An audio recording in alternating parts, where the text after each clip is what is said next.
should have stood up. I should have walked away. I should have remembered who I was supposed to be to him. But his hand was warm, his eyes were searching, and in that moment, I wasn't his stepmother. I wasn't even a woman who had raised him. I was just a woman. Welcome to the realm of emotional love stories. Remember to give the video a thumbs up, share your insights in the comments, and subscribe to keep up with our newest narratives. May you find joy in tranquil, soothing moments. My sincere gratitude to you. Now, let us set forth on the adventure that awaits within the tale. It is said that certain moments are not merely experienced, they leave their mark upon you. Silently, gradually, as if traces left behind on a glass pane, unnoticed until now. Until the illumination struck at the perfect angle. It's hard to believe I find myself in this moment, recounting a tale such as this. Yet existence has a peculiar manner of sneaking up on you, murmuring secrets you believed were long interred. A knock echoed through the stillness, marking the beginning of an unexpected turn of events. Not an explosive crescendo. Only 3 gentle taps echoed against my front door. The sound lingers in my memory, vivid and unmistakable. It was as if it didn't merely make contact with the wood. It struck a chord within me that I had long sought to overlook. I had just brewed a cup of tea. The aroma of chamomile mingled with the subtle sharpness of lemon-scented floor cleaner, enveloping the house in a unique olfactory embrace. The sun dipped low on the horizon, casting a warm orange hue that melded seamlessly into deep purple, filtering through the slats of the blinds. Solitude enveloped me. Yet I had grown accustomed to it. Such is the nature of divorce. It guides you in embracing the stillness within yourself. And then he appeared, Mason, the son of my former husband. My stepson. He had outgrown the title of boy. He stood above the rest. Wider in scope, his voice resonated with a deeper timbre, yet the eyes remained unchanged. Those silent, probing eyes I once dried tears from after he fell, back in the days when I was a mother.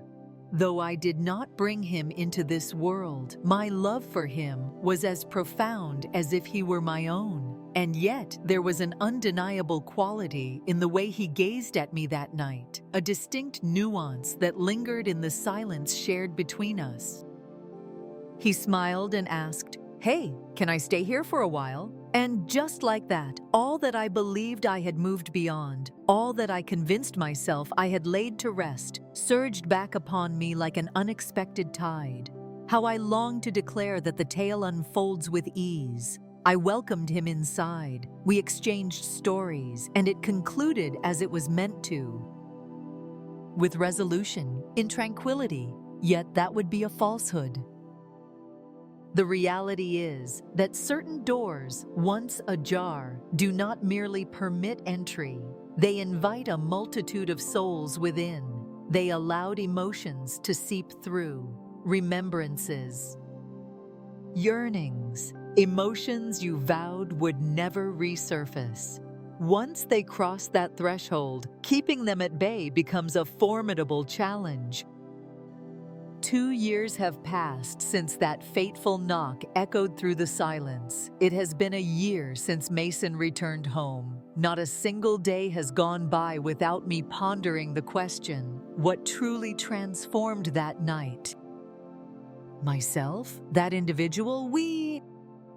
Or had the change been present all along, biding its time for the perfect moment to flourish? If you have ever pondered the depths of your own heart, should you find yourself at the precipice of a boundary you once vowed to never breach, then perhaps you will grasp the essence of what I am about to convey. Join Heartfelt Tales Unfold, where the quiet transforms into narratives too burdensome to bear in solitude. For the moments that follow, They may resonate with truths you've yet to confess, even to oneself. I wed Mark when Mason was merely 10 years old. Vast, expressive eyes, disheveled locks, perpetually inquiring. Forever yearning for embraces. Initially, he was reserved, cautious, as if he questioned the safety of opening his heart to me. Yet gradually, he allowed me to enter his world. And I adored him, not in the middle, not out of obligation. I cherished him as if he belonged to me. For years, we existed as a family, imperfect, yet striving. Mark toiled into the night, journeyed extensively. In an unexpected twist of fate, Mason and I found ourselves as the unwavering constants in one another's lives. I took on the role of packing his lunches, assisting with science projects, and patiently waiting in the car during soccer practice. Once, when he was 12, he referred to me as Mom.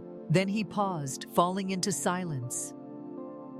Yet it lingered in my mind, for I sensed a maternal bond towards him, even if no one else perceived it in that manner. Then began the gradual disintegration, the sort of silence that envelops adults, saturating a home and stifling all that resides within. Mark transformed into an unfamiliar presence within our abode. Smiles evolved into nods, softly succumbs to exhalations, exhales deeply as doors are forcefully shut. When the divorce papers were finally signed, it marked the conclusion of more than just a marriage. Years unfolded in a tapestry of routines, memories, and the small details that wove together a life. Mason remained by his father's side. Initially, months passed without a word between us. I was hesitant to overstep any limits. I sought to avoid complicating matters for him. Thus, I lingered in anticipation. It was a pain that lingered. Then, on an ordinary day, my phone illuminated with a sudden glow. He is known by that name. His words were few. Only that he had departed from college, did not delve into the reasons. He mentioned that he required a place to stay. In a moment, devoid of hesitation, without a flicker of doubt, I uttered the word yes. Upon his arrival at my doorstep, he bore an unmistakable change: wider shoulders, increased facial hair, a voice that resonates with depth, yet it extended beyond mere physical transformations. He possessed a certain stillness. He moved as if burdened, as though the weight of the world pressed down upon him, leaving him at a loss for words. He enveloped me in his embrace. More constricted than I had anticipated, in that fleeting moment, a pulse coursed through me, devoid of romance. Not of a sexual nature, simply electrifying. As if two souls, separated by time and circumstance, wandered in search of the path that would lead them home to one another. Silence had lingered in the house for an eternity. Silence reigns, devoid of any footsteps. Avoid those late-night excursions to the refrigerator. Only the ticking clock and the musings of my mind accompany me. Yet again, there was a stirring in the air. Another toothbrush rests in the holder, the gentle cascade of water in the morning shower, the couch cushions sagging beneath the presence of another. It ought to have embraced me like a warm blanket, yet it did not quite. A sense of anticipation hung in the air, as if the universe itself was poised on the brink of revelation. There existed an unnameable essence, a sensation palpable to both of us on that fateful Friday night.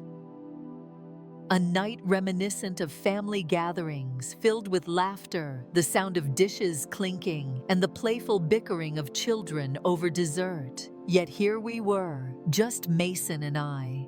Two individuals attempting to mask the passage of time that has transformed them into unfamiliar faces, bound together by a tapestry of shared memories.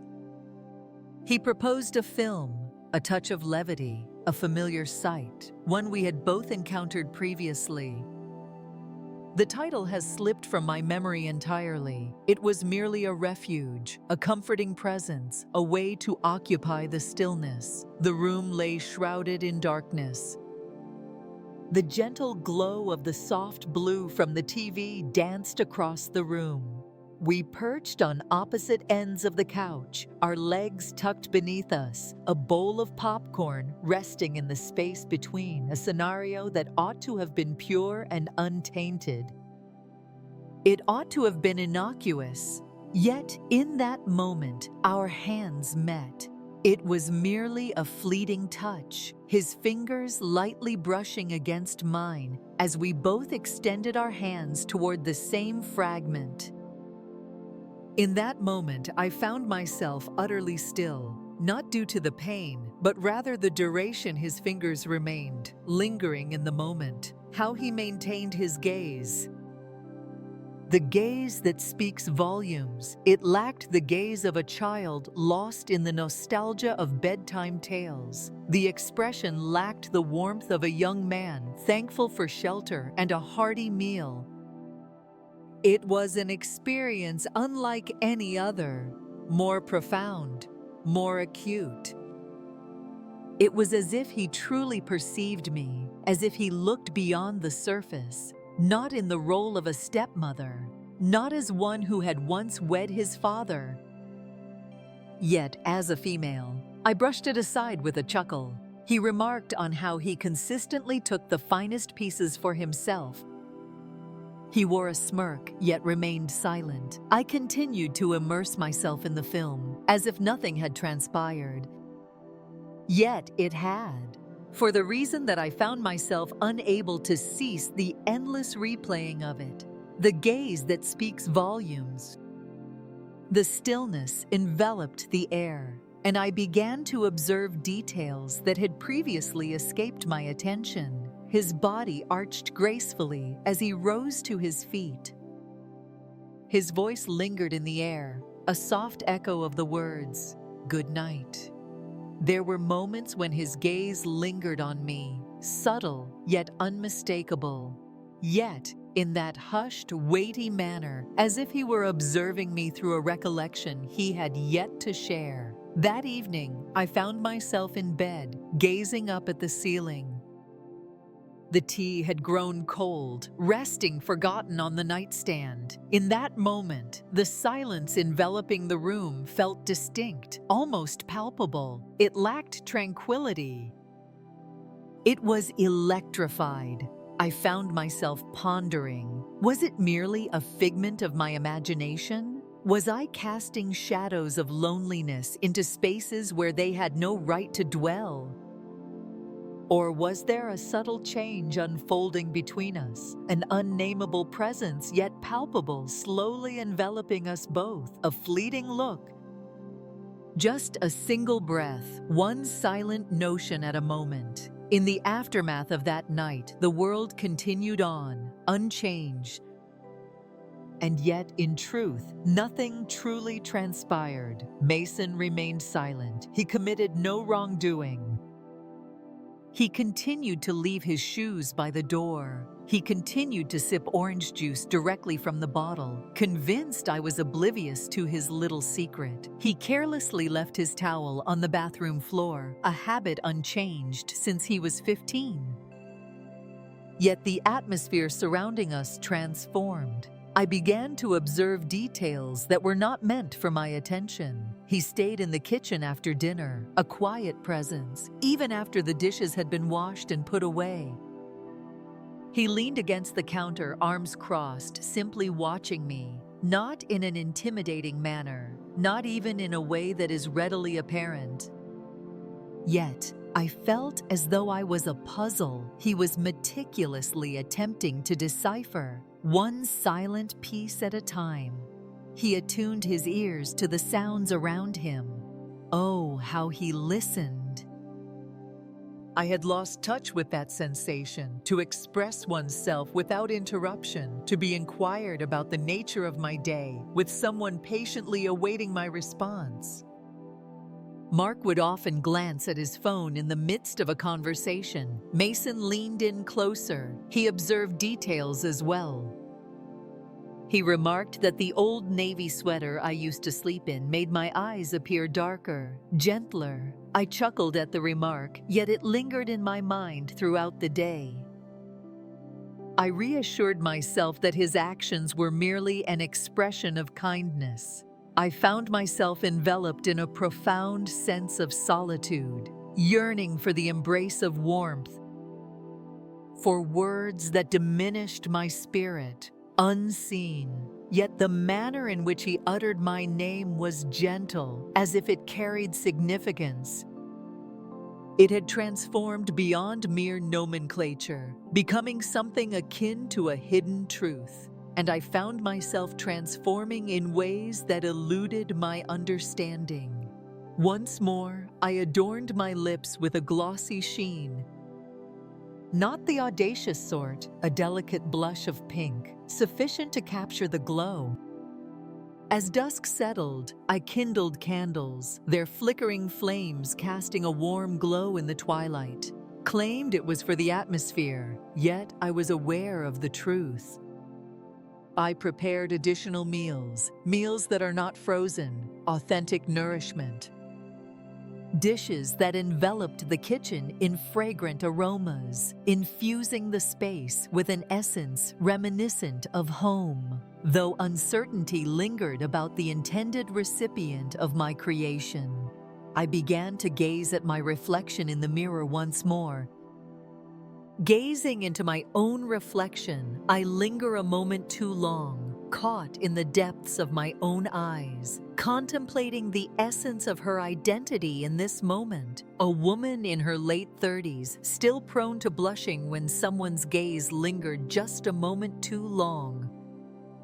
And what could be more disheartening? I loathed the way my heart raced within me. For the moment, my breath hitched as he entered unannounced.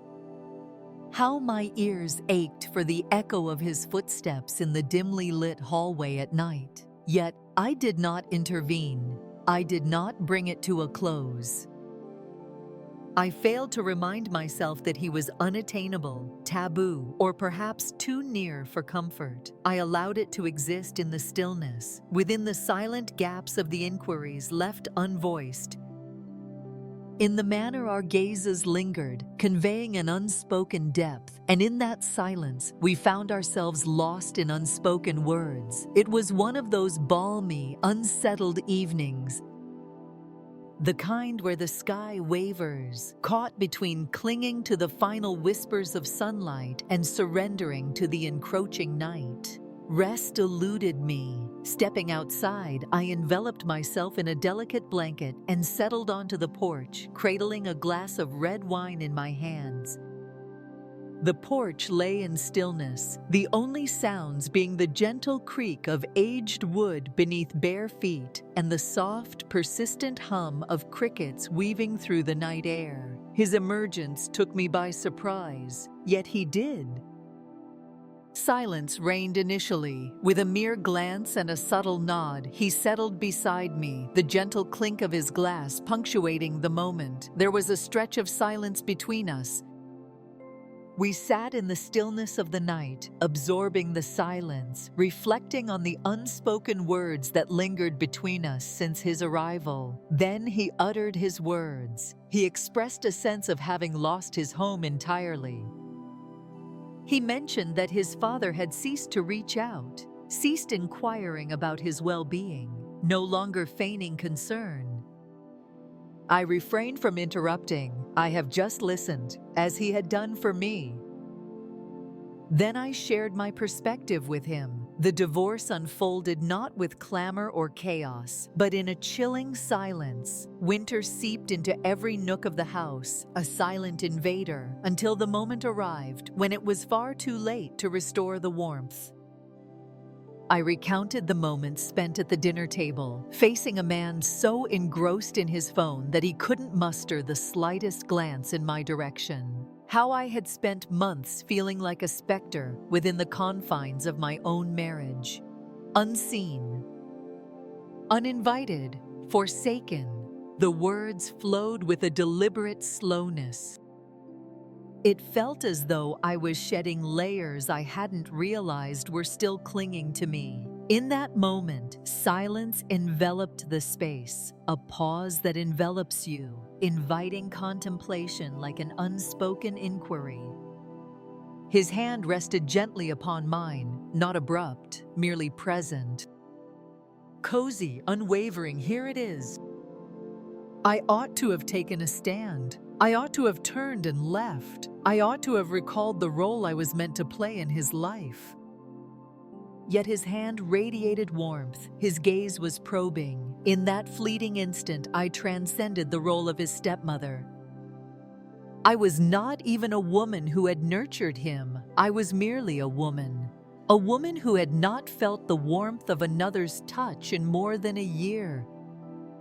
A woman longing for recognition, who longed to be selected, even if it were misguided. Even in the face of danger, I remained silent. He did not either. Yet the manner in which our hands lingered there, the manner in which the silence morphed and transformed, both of us sensed that a change had occurred once more. It was an experience that lingered in our senses, impossible to erase. He leaned in closer, and I allowed him to proceed. His lips brushed against mine, leisurely, in a state of uncertainty, yet undeniably enough to seize my breath, and for just a fleeting moment, only one has been suspended. A quivering moment, I allowed it to unfold. His hand rested gently on my cheek. Soft, excessively soft, as if he feared I might shatter. Yet, I remained unbroken, not at that moment. I leaned in closer. It was not the sort of kiss that dances through your dreams. It lacked perfection. It lacked sweetness. It was truly remarkable, something ensnared, unfiltered, and filled with a deep, persistent ache, as if two souls were attempting to consume the very essence of quietude. And faltering, I withdrew, at long last, however not at once. It was only when I sensed the warmth swell within my chest, the wave of guilt surging forth once more, I averted my gaze and murmured softly, "I am unable to do that." He remained silent. He merely cast his gaze in my direction. Lips slightly parted, as if he yearned to articulate a thought that eluded his own comprehension. I rose to my feet, stepped through the threshold. "Kindly close the door, please." Not with a loud voice, merely sufficient to establish separation. I made my way directly to the bathroom, illuminated the room. I gazed intently at my reflection, my lips linger with warmth, still humming with the thrill of what I had just permitted. I seized a towel, submerged it in steaming water, and began to scrub. Challenging, more challenging, until my lips ignited with heat. I yearned to wipe it away, revert it, transform it into something extraordinary. Yet it was undeniably real, exceedingly authentic, and what could be more disheartening?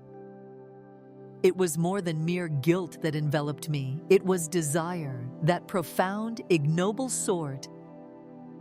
The sort that arises neither from affection nor reason, yet from solitude, born from abandonment, from a depth that has remained hidden for far too long. I gazed into the reflection that stared back at me from the mirror for the very first time in my existence. The woman gazing back at me was a stranger. She bore a striking resemblance, yet not in the same way as I do. Not the mother, not the spouse, not the woman who consistently chose the path of righteousness. No. She appeared to be a figure who had traversed a boundary she had a hand in defining, and then vanished into silence, unnoticed by all. That night, sleep eluded me. As I reclined in bed, my gaze fixated on the expanse of the ceiling above. My heart pounds with fervor. Skin ablaze, each inhalation resonates more than it ought to, and I was aware. Undoubtedly, he too was awake. I sensed it reverberating through the barrier. Silence envelops the surroundings, the anticipation, the reverberation of an event that was never meant to unfold. Yet it did. From that moment forward, even in silence, the dynamics between us had irrevocably shifted. As dawn broke, silence enveloped us. Not a single word. He carefully poured his coffee. I prepared toast. The sound of silverware clinking resonated more than one might expect. Each sound resonated like a piercing cry within the hushed confines of a library. I endeavored to maintain a facade of normalcy. Inquired whether he had a restful night. He inclined his head in acknowledgement, failed to raise my gaze. Affirmed with a simple yes. That was the moment. The stillness that lingered between us had lost its tranquility. It was electrified, weighty, constricting. It feels akin to gasping for air beneath the waves. He ceased to linger in the same room for an extended period. I've begun to don my headphones while moving about the house. Begun to dedicate more hours to the outside world than to the confines of home. I reassured myself that he simply required some distance. Yet beneath the surface, I sensed his withdrawal. Withdrawing from an experience we had yet to truly embrace.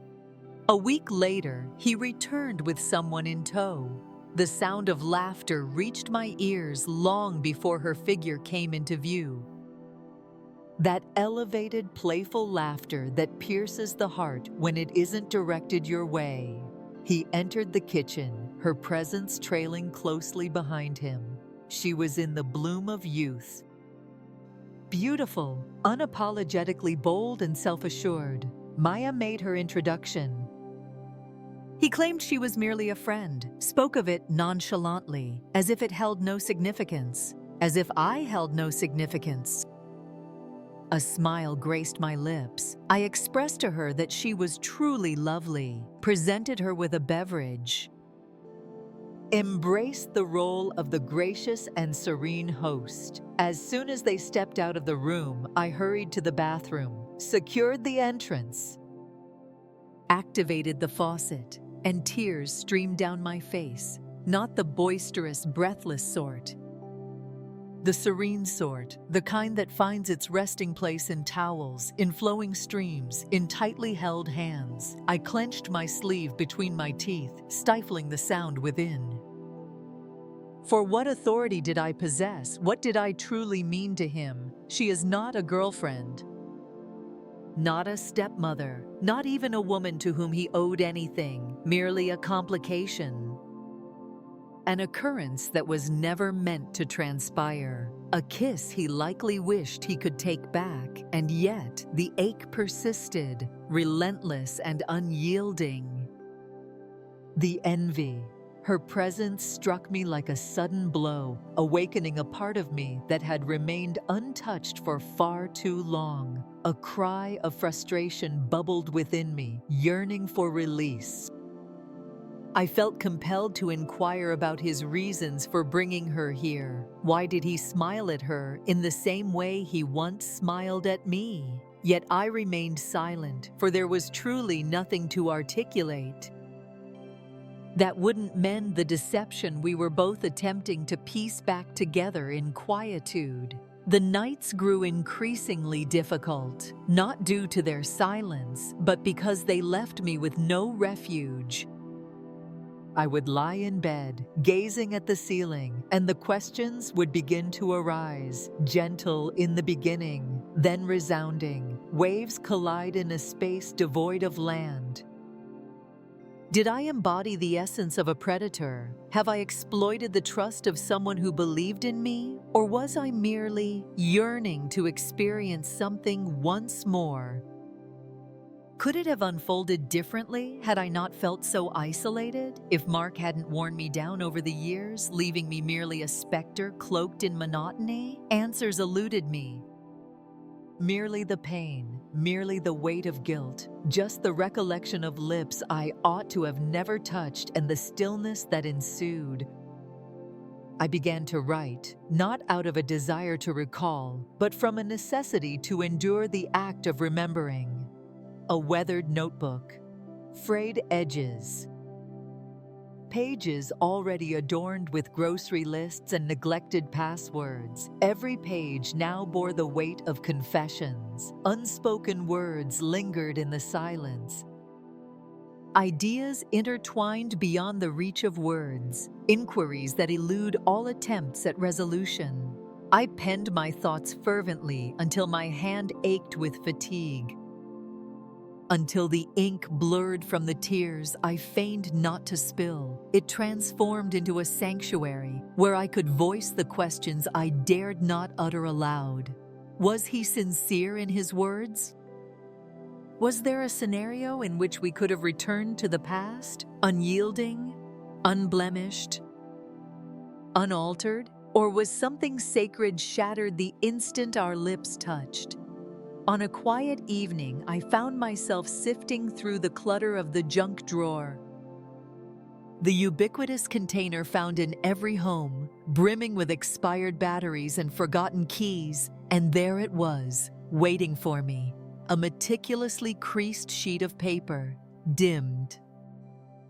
Delicate. The message was from Mason. It seems he penned it at the tender age of 11. Handwriting that resembles the playful strokes of a crayon, curved characters. I am deeply grateful for your unwavering presence as my true mother. No punctuation, simply that, unfiltered, truthful, unadulterated. I gazed at it for what felt like an eternity. That note once filled me with a sense of pride. At that moment, it seemed akin to an open wound. What transformation occurred within him? Or was it I who transformed first? Perhaps we ventured beyond a boundary we had both carefully etched in the sand, only to sweep it aside when no one was watching. Perhaps in the shadows, love and loneliness wear strikingly similar masks. Perhaps I simply yearned to be desired. To embrace youthfulness, vibrant, selected. Yet, this is not the way, not at the expense of the boy I once cherished as my son.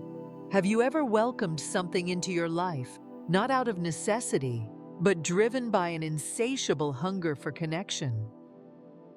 Have you ever turned the handle of a door you promised yourself you'd leave closed, only to discover a sense of recognition waiting on the other side?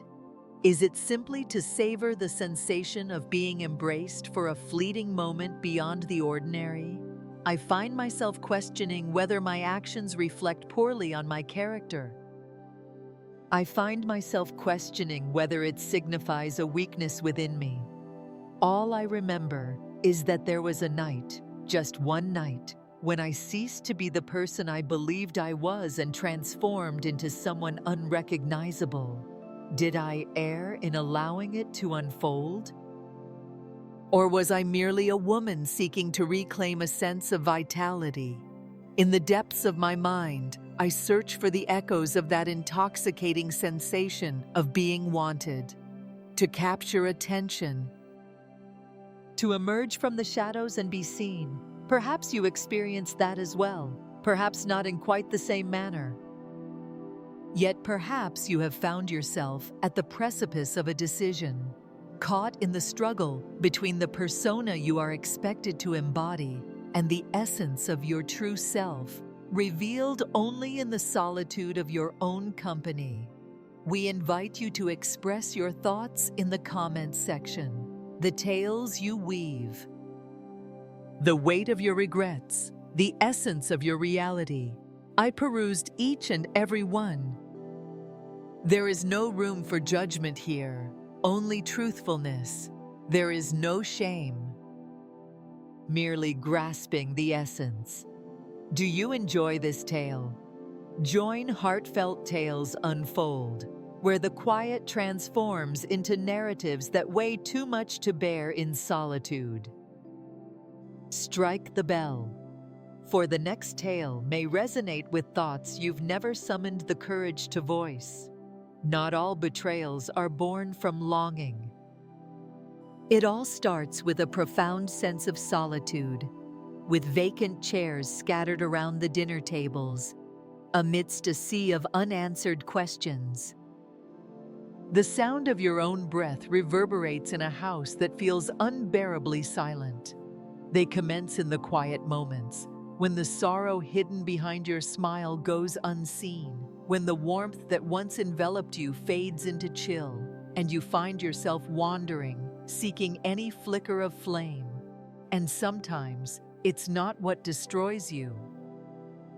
It is the stillness that ensues, the act of feigning, the interment, the burden of possibilities unfulfilled if only circumstances had shifted.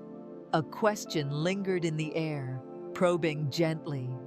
Were you all right? Yet not a soul did. And thus, I find myself in this moment, crafting a narrative I never intended to experience, a tale I bear in solitude. Some truths exist beyond the realm of forgiveness. They simply require an audience for their voices,